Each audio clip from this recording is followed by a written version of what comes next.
Bonjour Roméo. Bonjour.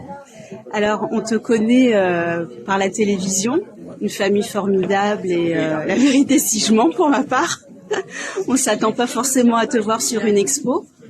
Alors explique-nous un petit peu, aujourd'hui c'est le thème de la chance. C'est le thème de la chance. Ouais. Il y a 21 artistes exposants qui se sont exprimés sur ce thème. Est-ce que tu peux nous expliquer un petit peu toi comment tu as décliné ce thème dans tes œuvres? En l'occurrence, par rapport aux deux tableaux qui sont derrière moi. Oui, montre-nous.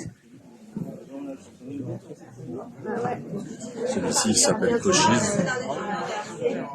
L'autre s'appelle CQFD. Ce qui ne tue pas rend artiste. Voilà. Et ce qui ne tue pas rend artiste, c'est une chance si on arrive à transformer un malheur, un drame en positif. C'est de changer l'obscurité en lumière en quelque sorte. Donc voilà, on m'a été donné cette chance.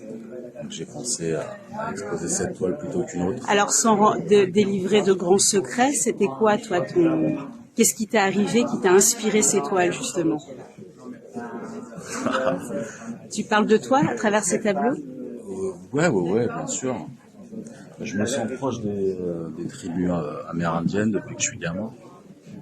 Et, Pourquoi? la résilience, le rêve, le côté à la fois guerrier et mystique qu'avaient ces gens-là. Le contact entre le ciel et la terre, c'est ça? Aussi, ouais, le rapport à la nature et puis surtout, petit, je sentais qu'on se foutait un peu de notre gueule dans les westerns. C'était pas les gentils cow-boys et les méchants indiens.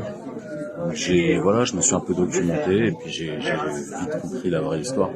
Donc c'est une façon de leur rendre hommage, finalement. Complètement, ouais. On voit qu'il y a beaucoup de couleurs. Ouais. C'est important pour toi la couleur? C'est important.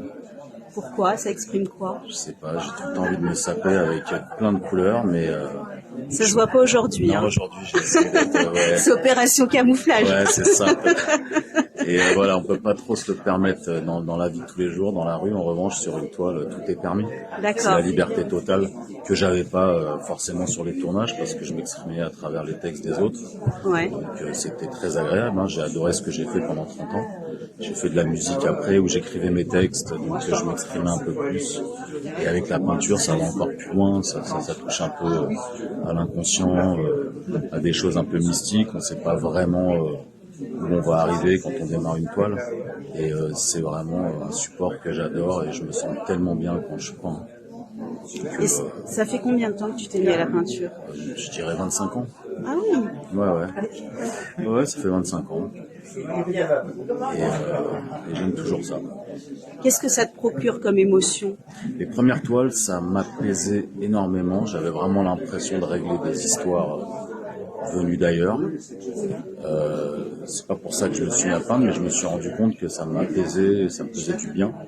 Une fois toute cette période un peu obscure dépassée, Ouais. je me suis plutôt mis à peindre des choses qui me touchaient plus que d'autres. Donc au départ, c'était un peu de l'art-thérapie, j'ai envie de dire. Ouais. Et ensuite, sans le savoir. Ouais. Et ensuite, c'était plus pour le plaisir. Exactement. D'accord. T'as tout compris. Parfait. Ouais. Et donc, quel est le lien entre ces deux toiles? Parle-nous un petit peu de ton travail. Entre ces trois toiles qui sont très colorées, beaucoup de jaune, du bleu. Là, c'est plus dans les tons rouges, violets. Ouais.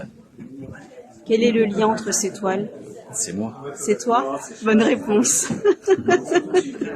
Et avec Sabine, comment vous vous êtes connus? Les deux. Je suis encore un peu à folle, mais étonnamment, c'est grâce à Emmanuel Zemmour. Oui.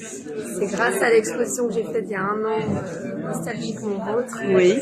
Parce qu'en fait, il n'a pas pu venir à l'expo, il était convié.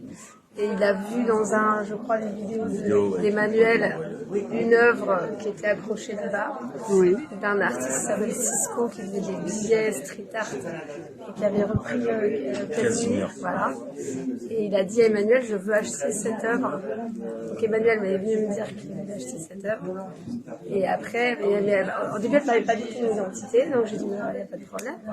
Sauf qu'on l'avait vendue pendant l'expo, donc on a fait une deuxième version En fait, il y a eu 2 versions du Casimir.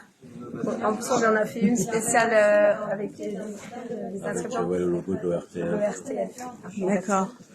Donc en fait, c'est ici que ça s'est passé en réalité. Donc finalement, ça incarne pleinement ton thème de la chance, qui est aussi avoir de la chance, c'est savoir saisir les opportunités. Exactement. Et c'était le parrain de mon expo Carpe Diem. Oui. Et tu es resté bloqué, je crois, en Espagne. Exactement, ouais. Je m'en rappelle. Ah, c'était toi. C'était moi. Ouais. Voilà. Donc, Bah, fabuleux. Je me suis retrouvé à Barcelone avec les copains. Ah ben oui, on t'a attendu, hein. voilà exactement ce qui s'est passé. Bon, bah, c'est parfait. Bah, on est ravis de t'avoir aujourd'hui, en tout cas. Merci beaucoup. Merci à toi. Vanessa. Merci.